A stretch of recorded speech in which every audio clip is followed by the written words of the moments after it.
महाराष्ट्राचे वित्तमंत्री आज महाराष्ट्राचा अर्थसंकल्प मांडणार आहेत. संबंध राज्याचं ह्या अर्थसंकल्पाकडे लक्ष असणार आहे. परंतु आर्थिक सर्वेक्षण अहवालामध्ये असं नमूद केलेलं आहे की महाराष्ट्राचं दरडोई उत्पन्न हे आता देशाच्या अर्थव्यवस्थेमध्ये इतर राज्याच्या तुलनेमध्ये 6व्या क्रमांकावर आहे. म्हणजे मागच्या वर्षी आपण आपलं दरडोई उत्पन्न 5व्या क्रमांकावर होतं, आता ते 6व्या क्रमांकावर आलेलं आहे. आपला कर्जाचा बोजा हा जवळपास 13% वाढलेला आहे.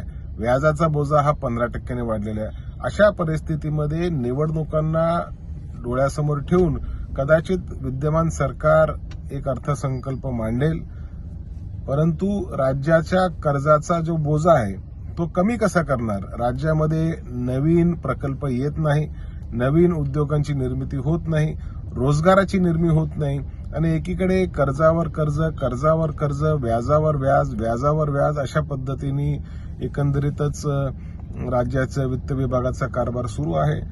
महाराष्ट्र कर्जमुक्त कधी होणार याचा देखील खुलासा आजच्या अर्थसंकल्पाच्या माध्यमातून वित्तमंत्री अजित पवारांनी करण्याची आवश्यकता आहे.